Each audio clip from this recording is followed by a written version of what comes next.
Hey, this is Corey. Before we start today's podcast, I want to ask you a quick question. Is your life as fulfilling as you thought it would be?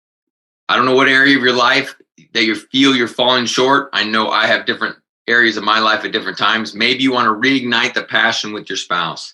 Maybe you want to be able to walk into a room with confidence. Maybe you're trying to achieve some different health goals or trying to be more patient with your kids. I don't know what it is, but what I do know is from coaching one-on-one executives for the last few years, I find myself repeating the same thing over and over.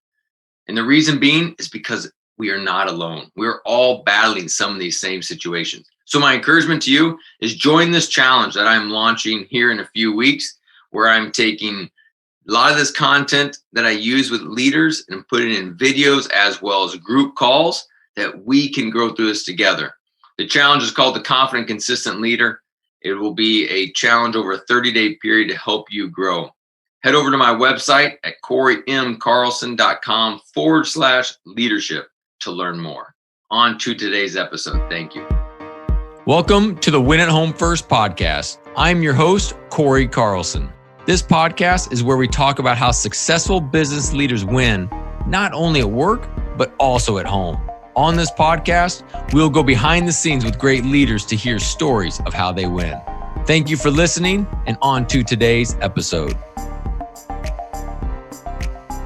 Hello. Today's podcast with Joe Boyd is a good one because he's very transparent, very vulnerable, shares battles with depression that he's had. And I think the things that he shares will help all of us, because I know myself, I can have some emotional roller coasters, and I know clients and friends do as well.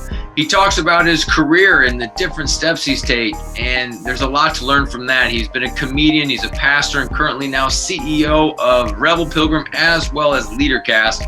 And then at the end of the podcast, we're talking about leading at home, from spontaneous versus scheduled, the pros and cons. He also shares his faith journey, where he's doubted his faith or his relationship with the church and what that looked like. Awesome episode, ton to learn from. I hope you enjoyed as much as I did, and on to today's episode. Hello, this is Corey. You're listening to the Win at Home First podcast. Today is a fun guest to talk with, Joe Boyd, who has a very diverse career, maybe one of the more diverse careers I've ever had a chance to talk to somebody, from doing comedy in Vegas to being a pastor to being CEO now of Rebel Pilgrim, as well as here a few months ago became CEO of Leadercast. He's also married, has two boys who are grown and transitioned out of the house. And so just a lot of wisdom. Joe, I'm excited to be talking to you today. So thank you very much. Yeah, thanks for having me. Let's do it. Let's do it. That's right. Well, what is that key trait to win at work and win at home that you've found in your life? Yeah, I mean, the first thing that comes to mind, I guess, is empathy and how that's connected to trust. But, as at home, my wife and I got married. We were super young. I was 21. She was 20. We didn't even know how to be adults yet, let alone be married. So, and we've had, compared to others, a relatively easy relationship, but early on, just little things where we were both sort of selfish and we're thinking of ourselves first. And you learn pretty quickly. I think if you want to be in a long-term relationship with someone, part of the secret is putting yourself in their shoes and imagining how they might receive something, and kind of leading with that whenever you can. And that certainly carried over to how I think about career and work.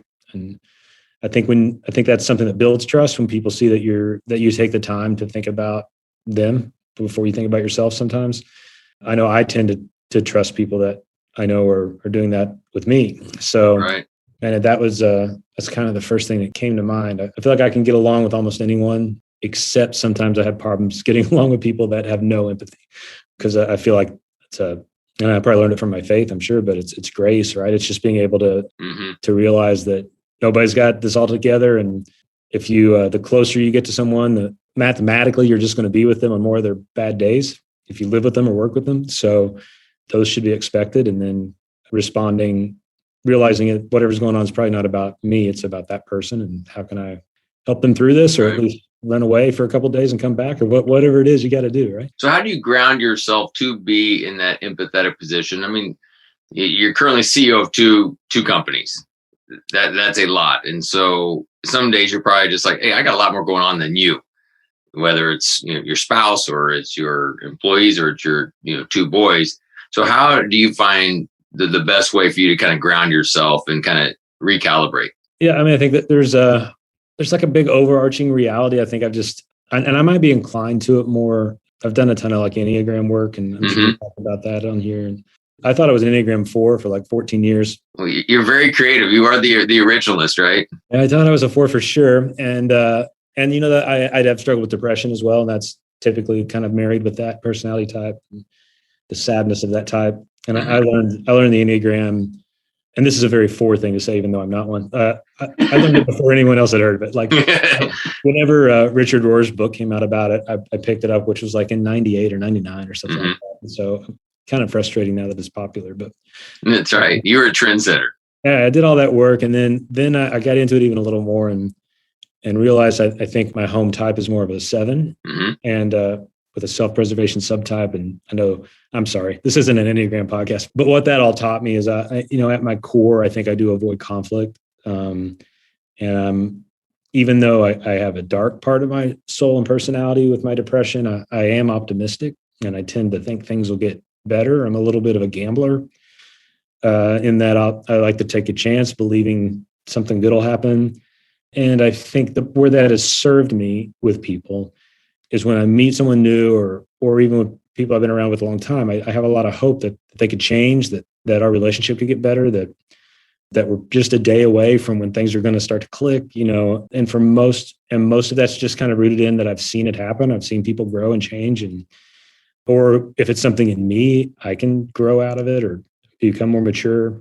So I think kind of going through with a little bit of life with a little bit of optimism and deep, deep belief that people matter more than anything else gives me sort of that I walk into a room believing that. And I think that's really helpful, especially in the business side. And not that you would ask, but the negative part of that is the 7 can start to use people as currency. And so if you're not careful, you can start to see your relationships as ways to get what you want. Find yourself sort of accidentally and authentically making friends with people to kind of get what you want. But I would say there's that. And then the other part of your question is just what do I do to prepare? And that's a little bit all over the place, but it really does kind of come back to the things that help me stay mentally healthy and balanced. And I've always called it long-term tired. I generally like sleep pretty well. I usually get 8 or 9 hours of sleep a night. I don't wear myself out like so many other folks do in the business world. I just don't typically think it's worth it. Right. But I do get long-term tired. And that's where I just feel like, even though maybe I'm resting, or even if I'm exercising or eating well, if I haven't had an actual break for months, then I start to become a worse version of myself. So part of it for me has been, and I never really quite mastered the idea of a weekly Sabbath, but every few months to take a week if I can. And even if I can't take a break from everything, to try to take some time away. And I tend to come back always a little better, a little more patient with people. So just kind of watching when I'm feeling that sort of long-term weariness and making a shift in my schedule. And you said a lot of good things there that I can relate to. I know a lot of listeners can, just from the standpoint, the people that I know listen, who I hear from on the Enneagram standpoint, sit in that number 7. They're the visionaries. They want to avoid conflict. Like you said, they run from pain. There's also a lot of 3s, which I'm a 3. So they also will trade relationships for results, and that currency piece, as you mentioned. And so you find some of those high competency people that are listening to this and providing feedback. And maybe some of them want to raise their hand saying, yes, I would sign up I get depressed a lot. But what I do know is that a lot of people get the negative mindsets, and they'll probably put it in that bucket before they go all the way into that depression piece. Joe, what are you doing when you find that daily routine that helps you find the hope, that helps you if you find yourself going down that depression kind of path? What are the things you're doing to help you elevate? You talk about from a long-term standpoint, every few months wanting that vacation. What does the daily rhythm look like for you? I think there's a couple things, but ultimately it's going to come down to breaking a cycle. So this also probably isn't necessarily a mental health podcast, but I do have anxiety as well. I have a general anxiety disorder and depression that I've treated one way or another my whole life. And for the last 15 years with the help of, some shrinks and medical professionals and trying to figure it all out. and it's manageable for me, and it's a little bit runs my family. And I've seen folks that have a much darker demons than me to face, but it's real with me. And the main thing I've learned is that I get in destructive cycles in my brain, in my head. Mm-hmm. And that's where both anxiety and depression for me stem from. The anxiety cycle is sort of like thinking myself in circles that something's wrong, or that something's about to go wrong, or that no matter what I do, nothing's going to work, and kind of getting in that cycle. Usually, if it's a stressful time with business or money or whatever. The depression cycle is similar, but it's more just like it's the past more, right? I've done everything I've done's wrong. It's like I should be in a better place by now. I've wasted years of my life. Like those sort of like the shame and guilt cycles. Yeah. But they're both the same, and I think it's training yourself that there's things you can do to get out of those cycles. And so sometimes I can just breathe and meditate or sit or pray or whatever, and it eases. And then that doesn't always work. And then I have friends that I can call and text, and relationships in my life that I can be sort of honest with. And sometimes it'll be hard to make that call, even though I know those people want me to call. So it might take a couple days. And it's for me, like I have moved around a lot in my life, and I've always been blessed with a ton of friends. But I'm an only child, and I have very few friends that go back to childhood. So one of my very best friends happens to be a therapist, and I've known him since I was 13, and we were college roommates. And so he gets a call once in a while. I get some free work there. He doesn't. It's not really therapy, but he's just being a good friend. But I found for me, it roots me in someone who's known every sort of version of me and every step along the way, and that helps. And then often it can be, my Debbie too, my wife. Depends on kind of what's going on, but sometimes she can just be the one, and just being with her for a few hours and saying, I had a bad day. Let's go out to dinner tonight or whatever. But finding that way to break the cycles. And it's different for everyone. I could go on and on and on, but for a while it was like reading the right book or listening to certain music. It can be very simple, but the biggest thing is being self-aware. Like I'm in a weird, like destructive inner dialogue right now that is not helping. Like, right. Even if my worst things I'm obsessing about are true, the worst thing I could be doing is just sit here and worry about it. It's like, It's not helpful at all. So convincing myself of that, and then finding a pathway out. And as soon as the cycle breaks, it loses its power.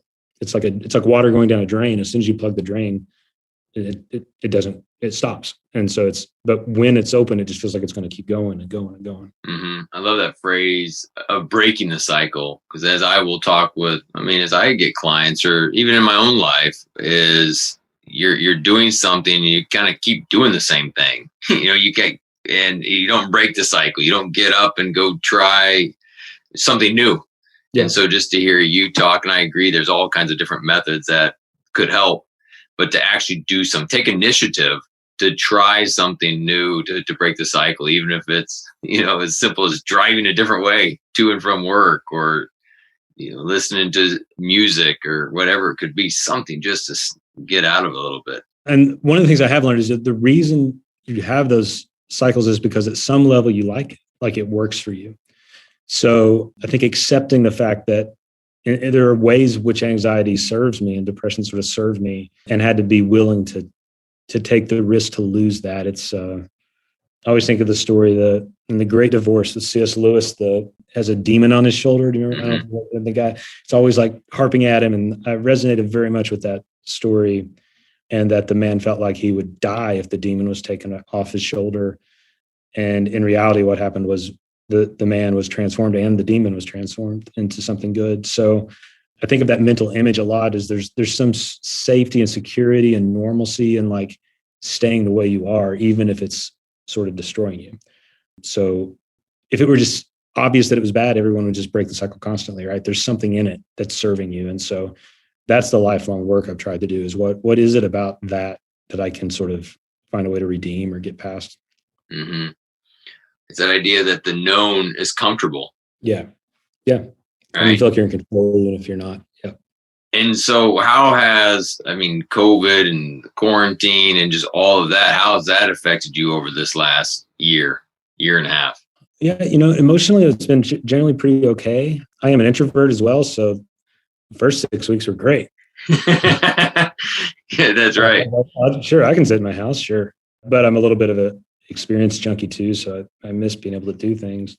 And it career-wise, for Rebel Pilgrim, my company, it was hit pretty hard early on. We had to make some really hard decisions. Mm-hmm. Ended up rebounding pretty quickly, but there was a couple of scary months there. My wife's a travel agent and had built a really successful business over 8 or 9 years, and then it just all went away overnight. So she spent about 6 months canceled. I think she canceled over 70 trips. Oh my goodness. And that's obviously really hard to do when you're commission-based and you're not making anything to do all that work. And so it was a little bit of a wake-up call for both of us. And that, when we met, I thought I was going to be a pastor my whole life. And she thought she was marrying someone who was going to do that. And we went through a bunch of career changes, and we are certainly not the wealthiest people in the world, but I think we thought we were going to be poor our whole lives. So, we were both making okay money for the last couple of years. And I think the pandemic scared us straight a little bit on some of that stuff, and just like, this could all go away instantly, and helped us kind of make some lifestyle changes to help make sure we're being a little more conservative with spending and all that kind of stuff. And so I think it ended up positively redirecting our lives in many ways, even though it was negative circumstances that caused it. But there are things about both companies that I lead with, which would never have happened without that crisis, and some like conversations about where we want to go long term in our marriage and all that kind of stuff that we probably would have had at some point, but we were kind of numb to our normal reality. So I think 4 or 5 years from now, I'll look back on the COVID season and say it was really hard for a ton of people, but for us, actually, it helped calibrate and helped us focus on things that we weren't really paying attention to. I mean, back to earlier part of our conversation, COVID broke the cycle. Yeah. I mean, it broke the cycle of some bad habits that we all had.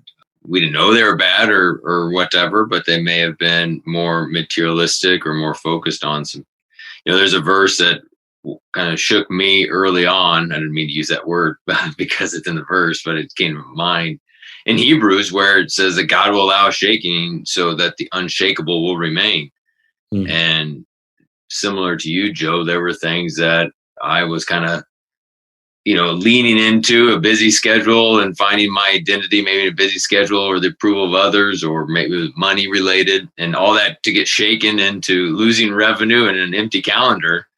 Kind of woke up to even our own family, reestablishing our roots and what really was important, and even from a company standpoint. So absolutely can relate to that piece.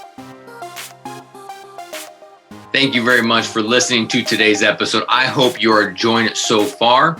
Before we go back to the rest of this episode, I want to share with you my book, Win at Home First. Some of you have read it, so thank you very much. For others of you, you have not. And I encourage, if you're looking for a resource to help you with these times of your work is now in your home and your home is now in your work, and what this looks like, this book is being helpful to many leaders like you. Forbes magazine said it was one of 7 books everyone on your team should read. And the book is broken up into 4 different sections to help you. First is about you, understand who you are. The second is marriage and ideas and tips to help with your marriage. Third is parenting. And then last is work. So these 4 different sections to help you recalibrate during this time and to help move forward. So if you are needing additional resources, I encourage you to check out my book, Win at Home First. It is available on Amazon as well as Audible. And so on to the rest of the episode. Thank you very much.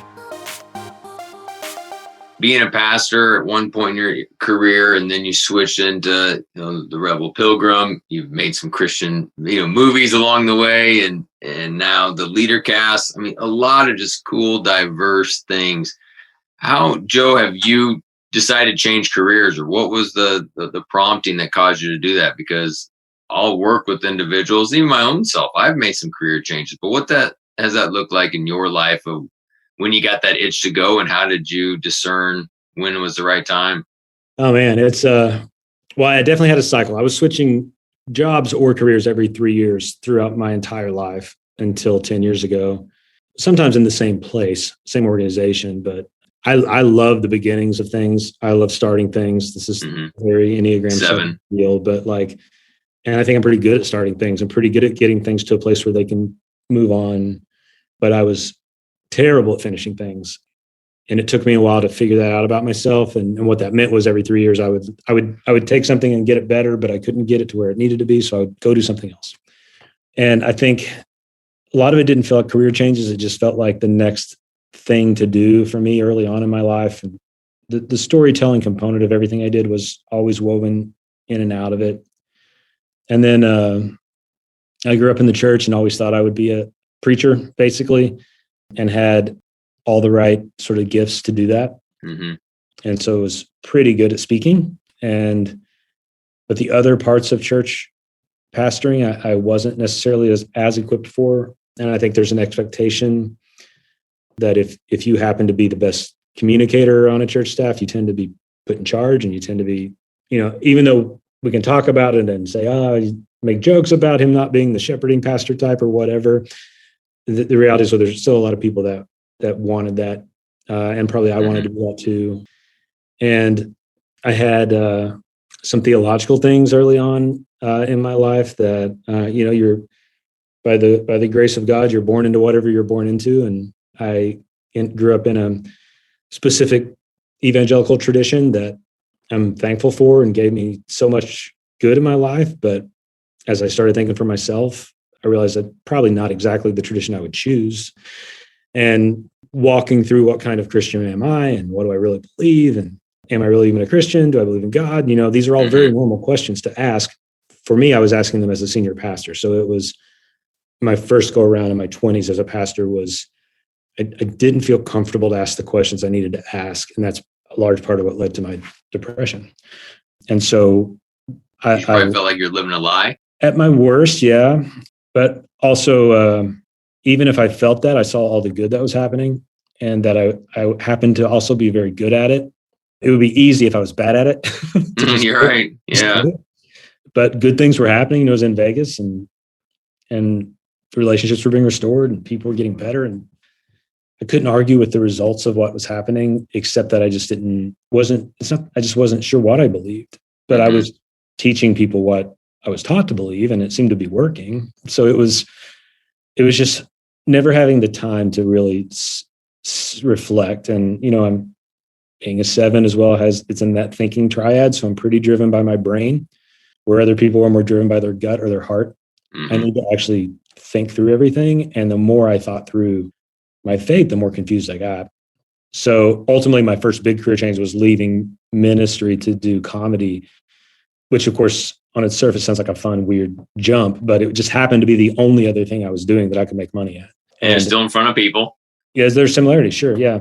And it was my hobby. I was doing improv with the Second City, and it was similar to preaching in that I had to go through a lot of training. I wasn't great early on, but I also just sort of got it. I kind of, with preaching, I always just felt like I just kind of know how to do it.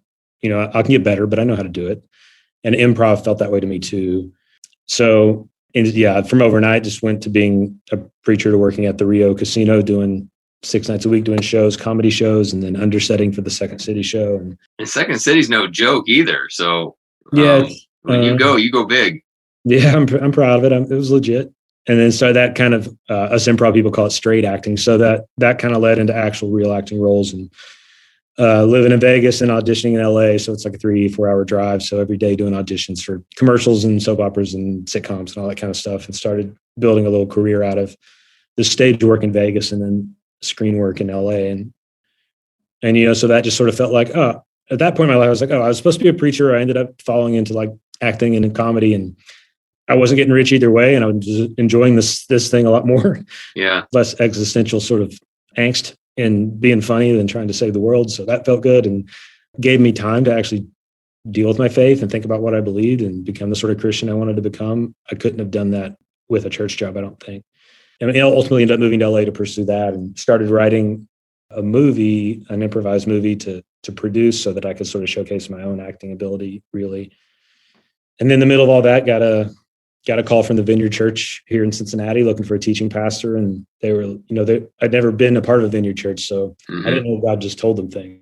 That was new to my tradition. They're like, God told us you're the man. I'm like, I don't know. You might want to tell me too. Let's see. I don't know how this works. But, feeling like I wanted to give church work another try. And again, the story made sense to me. I'm always trying to I'm a storyteller. So I'm like, yeah, of course. Like, yeah, you're trained to be a pastor. You go off, you sort of like struggle with it, kind of, maybe you fail a little bit. you end up in this crazy journey in Vegas and LA for 5 or 6 years doing some fun stuff. And then, of course, God's going to call you back to the city you started in Cincinnati. It's just all felt perfect, right? Mm-hmm. You're going to end up a mega church senior pastor like you were always supposed to be. And came back, and it really was a great environment for me to sort of heal in from some of my church baggage. But about 3 years in, I had all the same sort of angst around it. So depression started to come back, and had the opportunity to step into bigger leadership position there, and ultimately just realized, I think now I know for sure that I'm best for the church and the church is best for me when it's not paying me. And that I'm glad I had that second run to kind of really for sure figure that out. So it wasn't necessarily a faith thing. It was just more of a call in, like, hey, maybe I need to go elsewhere. Yeah, I think it was a little bit of both still, and I was still managing through some, I guess maybe it was about getting in a place to not want to fight with anyone over any differences I might hold. Mm-hmm. And almost anyone in any church is allowed to dissent except the senior pastor. So it was like, and honestly, as I was a teaching pastor, so if I had a couple of views that were a little different, it was fine. But the idea of when Dave Workman decided to move on, the idea of me maybe being a senior pastor there, I was like, it doesn't feel right without that covering to sort of be the other one. You're allowed to be the contrarian. They sort of pay you to do that. It's always fun to have someone around that's a little weird and believes a little, but when that person's in charge, it just, I don't know. Hard. The answer is it still was about 20% theological, but it was 80% emotional capacity and just knowing it just wasn't, ultimately in good Christian language, I wasn't called to it. I wasn't supposed to do it. Mm-hmm. It was hard at the time because I was doing it pretty well. So it's hard to quit things that you're doing well.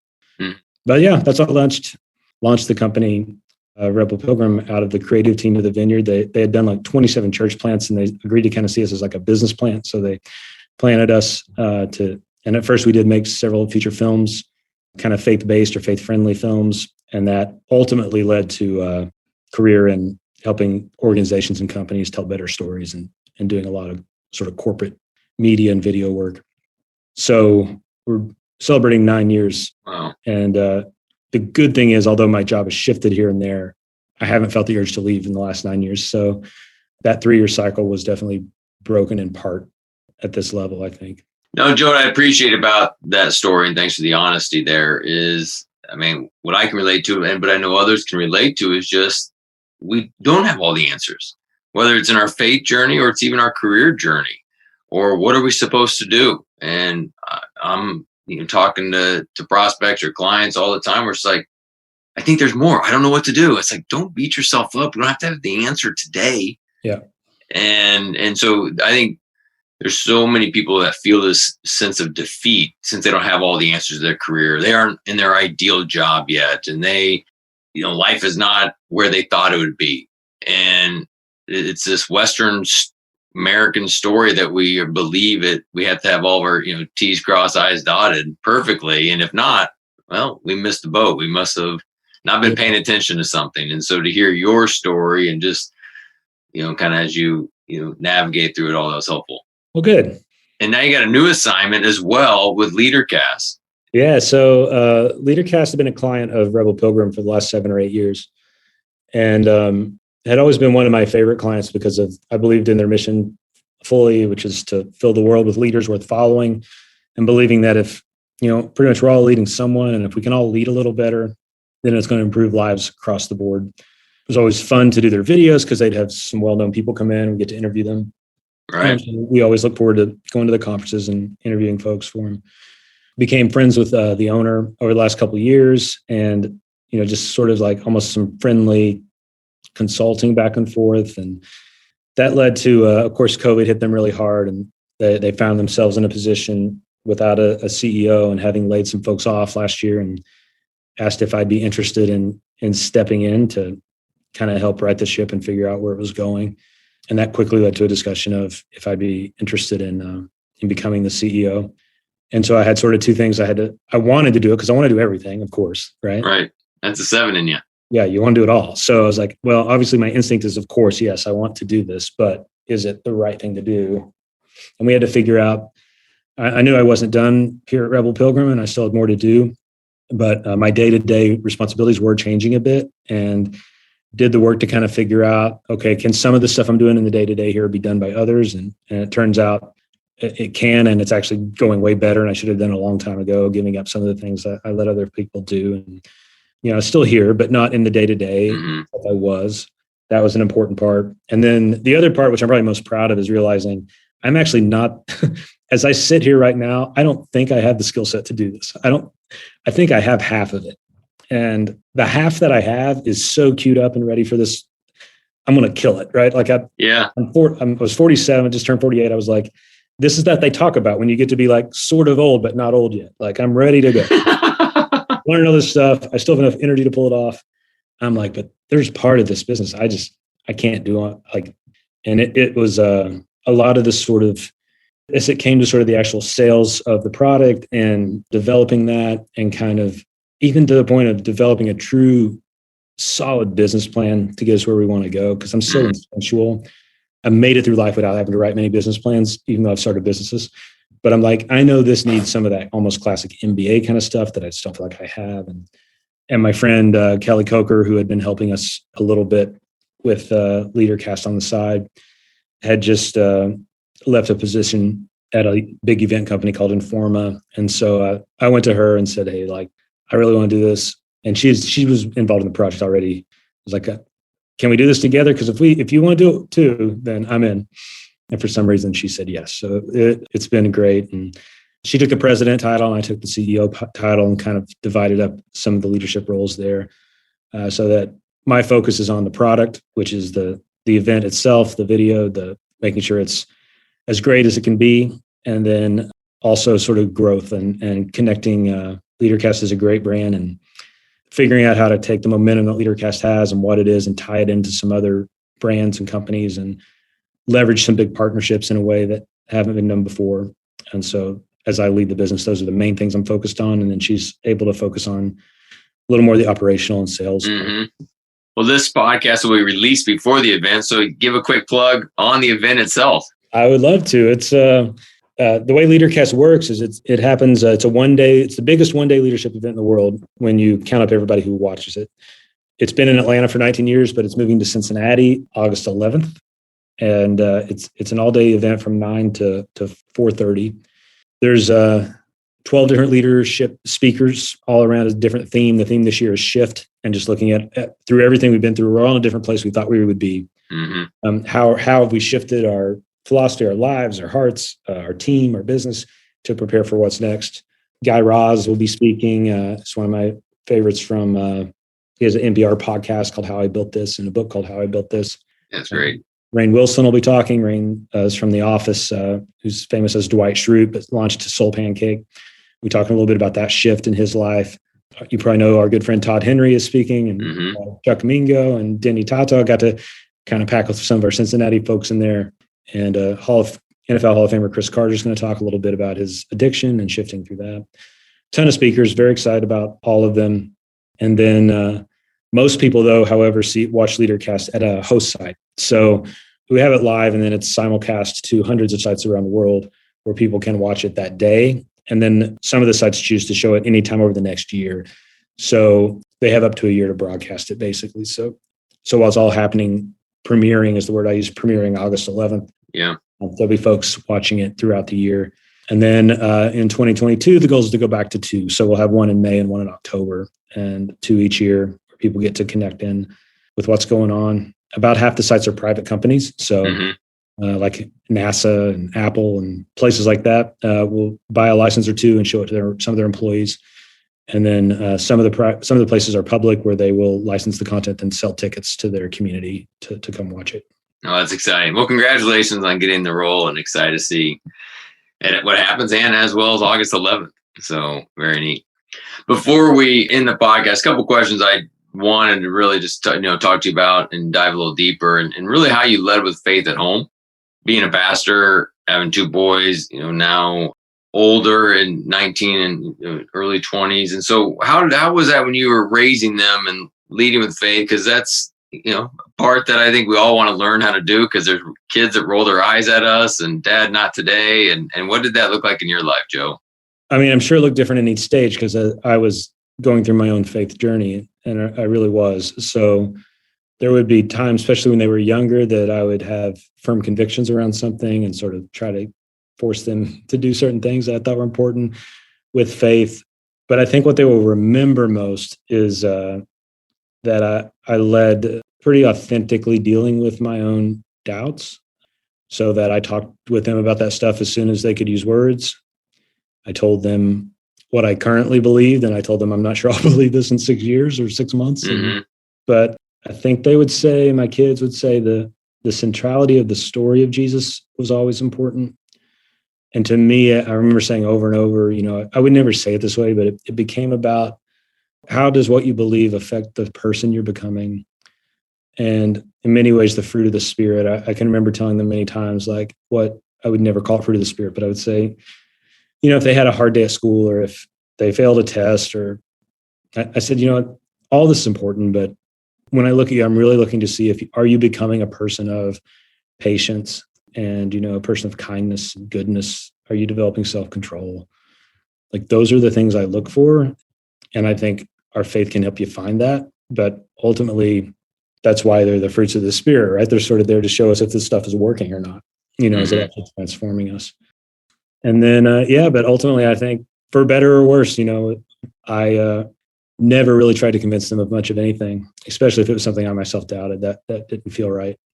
So I think they have a deep appreciation for the story and person of Jesus, and probably a pretty mixed relationship with the church, just because we were in and out of it, and they saw all the good things, and they saw how it sort of created some torment as well. So, in sharing, I love the example you gave in asking about the fruits of the Spirit or talking like that.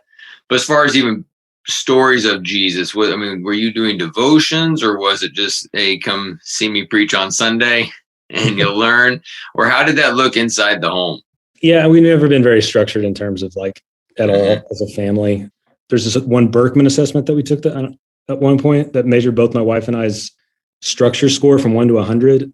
And I was a 3 and she was a 1. So we were a 4 out of 200 in structure. So that was never our thing with anything. But, I would tell the stories. And I think during their childhood, I was doing a lot of one-man shows around like the Gospel of John. I've seen some of those recordings. Those are unbelievable. Yeah, thanks. And they would come to those and ask questions afterwards, and rather organically. They also went to a Christian high school and learned stories, and I would ask them some questions about those. And they had some contrarian views to some of their teachers around what the applications were, and I encouraged them to be vocal about that. And I don't know if it's a weakness or not, but in terms of, we just were not and have not been a very structured family. So it doesn't matter what it is. It has kind of went in spurts throughout our life. Yeah. And I think, especially I would speak for my wife too, I think in some Christian subcultures, people can beat themselves up pretty hard for that stuff, just like you can individually. So absolutely. I tend to have way more grace for folks that are just like, we can't figure it out. I'm usually going to be the one to be like, it's okay. Like, love your kids. Love your kids, be with them, create time when you're with them and you don't have a plan. And maybe something like this will happen. But for us, we're a little non-traditional compared to some other parents probably in our church when we were younger. Yeah. And I think the encouragement for just listeners on that is that there's power in being spontaneous. I'll talk to a lot of people who they're too timid to be spontaneous because they think they're going to get caught off guard or not have the right answer, but they're waiting for the perfect scenario, the perfect response to be structured. Therefore, neither happens. Yeah. They don't have the guts to be spontaneous. They're putting too much pressure on themselves to be structured, and therefore nothing really happens, and it becomes more of this passive environment. So it's encouraging to hear the spontaneous piece, how you did it, and for each of us to try it and be more bold. Yeah, and if you're not spontaneous, then don't be. Like, I just think, there's some permission to be, because people are unique, but families are also unique, and there are warning signs for all families when things aren't going great, for sure. But if overall things are going okay and people seem to be growing and becoming the sort of people we wanted to become, don't beat yourself up over some form or function that someone else says you should be doing. The time to try that stuff is probably when you realize it's not working. Like what we're doing right now isn't actually creating. And break the cycle. Break the cycle. Yeah. That's right. Joe, awesome to have you on here. Thank you for sharing all the wisdom. What's a great way for listeners to get a hold of you? I'm on the Twitter a lot. That's my main social media now. So it's just my name, Joe Boyd. Also on Instagram. If you're interested in the companies, then it's rebelpilgrim.com is our creative agency and production company. Leadercast.com is Leadercast. Great. Well, congrats on everything going on. Thank you very much for being a part of the podcast today. Thanks for having me, man. I appreciate the opportunity to be honest and talk about all this important stuff. Appreciate it. Yeah, thank you. I want to thank you for listening to my podcast, Win at Home First. I am so grateful to hear from listeners like you that this content has been helpful. So now I would love for you to pay it forward. I want to get this message in the hands of more listeners. We need leaders to be winning both at home and at work, especially during this time. So please take a minute to share this episode with somebody you think would find value in it, as well as rate and subscribe. As a thank you, please visit my website at corymcarlson.com to download a free resource that people are finding value in. Thank you very much. This is thepodcastfactory.com.